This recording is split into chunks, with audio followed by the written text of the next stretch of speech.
The first schools for industrial arts had been established in 1803, but spread across the provinces as regional schools throughout the 19th century.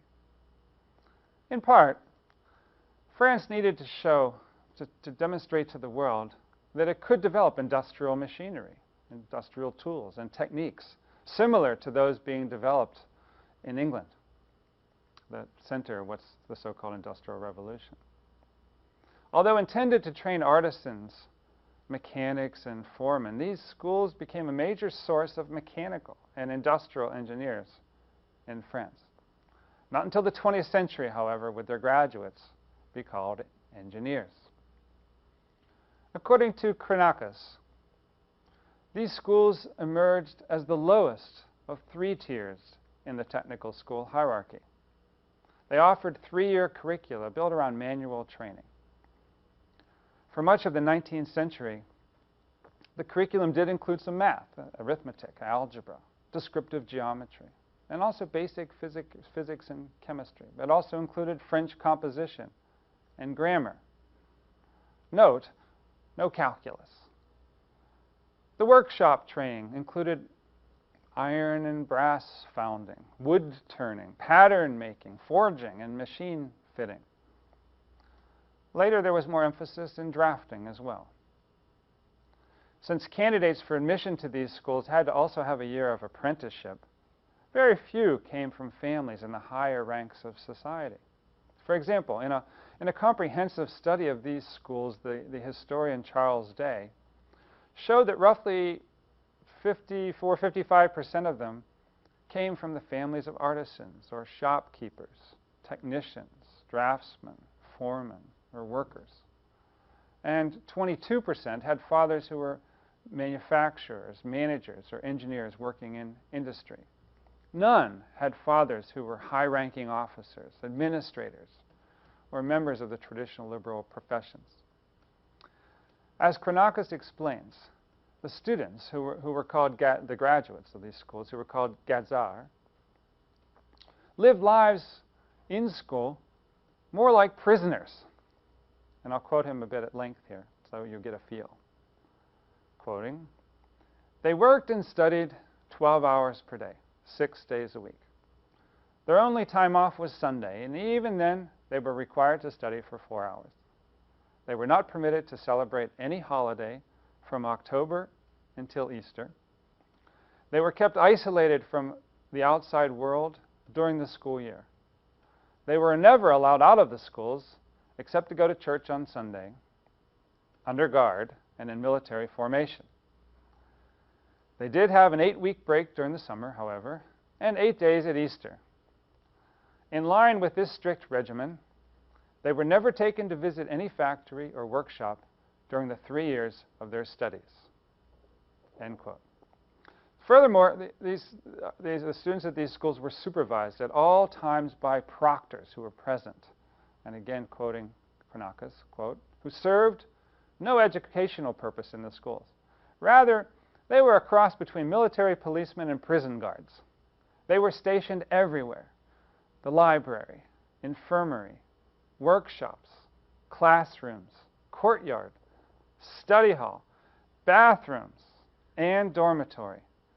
Their tiny bedrooms, situated adjacent to the dormitory halls and dubbed outhouses in the school slang, were equipped with one-way peepholes for spying on their charges.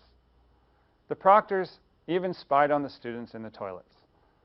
Each one carried a notebook and reported anonymously to the head proctor, who could pass on the information to the director or censor without the student ever knowing about it." End quote.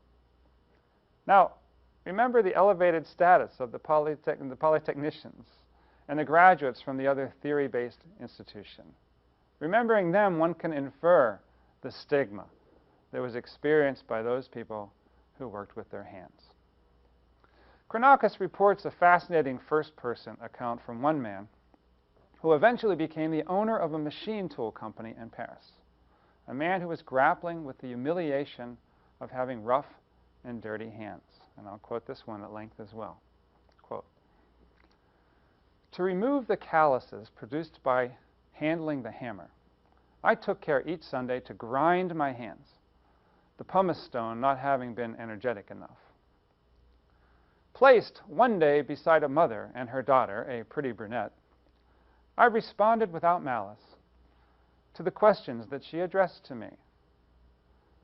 "What do you do in this machine-building firm?" she asked me. "Madame, we are setting up a 6-horsepower steam engine for the exposition at London." "I know, sir, that steam engines are made in your firm. What I ask of you is the work that you are occupied with there." "But, madame, I had the honor of telling you that I am building a steam engine." I was happy to be able to affirm the confidence that while still young, I merited from my boss. The young woman said to me with a dumbfounded air, "What? You work? You are therefore exposed to the filth that trade includes?" A bit vexed, I responded, "But yes, miss, and I dare to believe that none is apparent at the moment."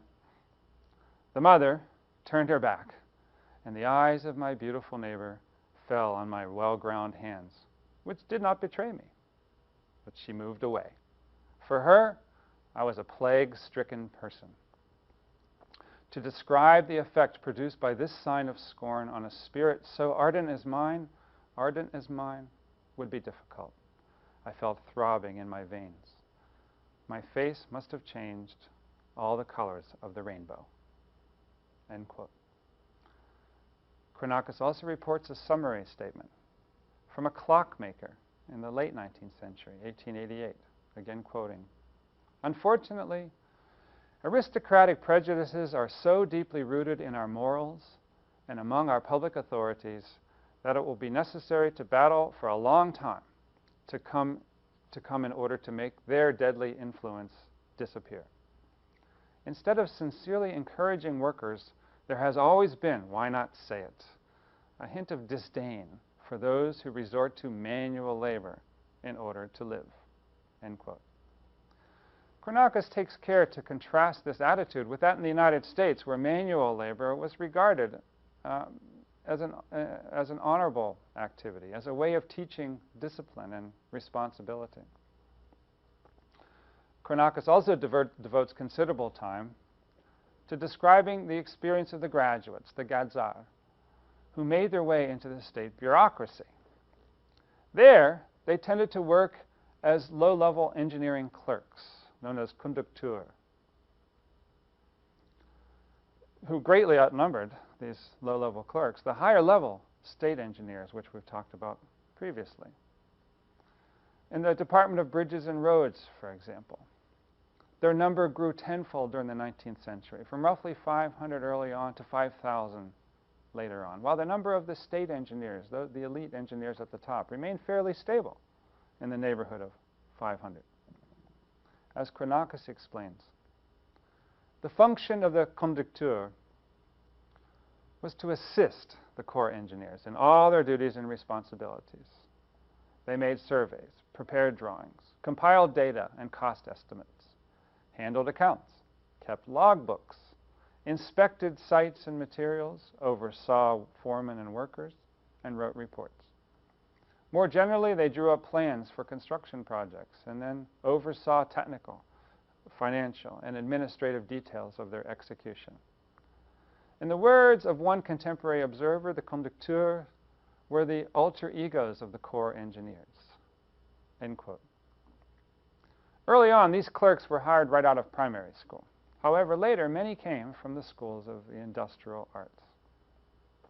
By the middle part of the century, these clerks were selected by competitive examination and were expected to have mastered logarithms, plane and solid geometry, the use of trigonometric tables, the solution of second-degree equations, computation of square roots, and the calculation of embankments, cuts, and fills.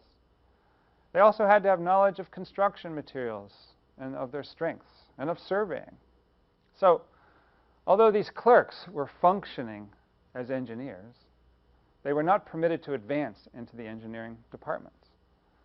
Their separation was actually marked even in their clothing inside of the governmental departments or corps.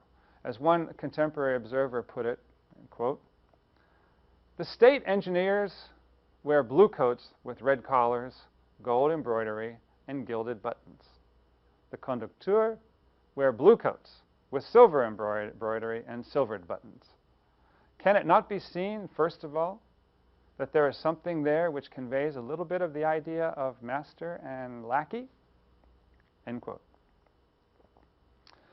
These lower-level engineers sometimes were active politically, seeking legislation to enable them to advance into the engineering corps. They got such legislation after that 1848 revolution establishing the Third Republic, in laws that stipulated that up to 1/3 of the corps engineers might be recruited from their ranks. But the rules were a bit rigid here, or difficult. To be eligible, one had to have served in the corps for 10 years. One had to be recommended by one's superiors. And one had to pass a series of examinations lasting 2 years. Over the next 20 years, not a single one, not a single clerk got the promotion. By the 1870s and 1880s, a few had been able to attain relatively a low-level engineering rank in the corps. But they weren't allowed, even then, to use the official titles that went with those ranks, and nor to earn those salaries. Not until the 20th century would this improve somewhat. Can you see here a continuation of the French system of nobility, now organized not by blood, but by education-based merit? Were these people then, should they be lower because they're just poor engineers? They're just not as competent? The historian Day analyzed the trajectories of nearly 500 alumni of these industrial arts schools during the 19th century, the vast majority of whom had successful careers as engineers. Of the 351 who went into industry, fully 78% of them became owners of or high-ranking managers and engineers in medium-sized and large firms.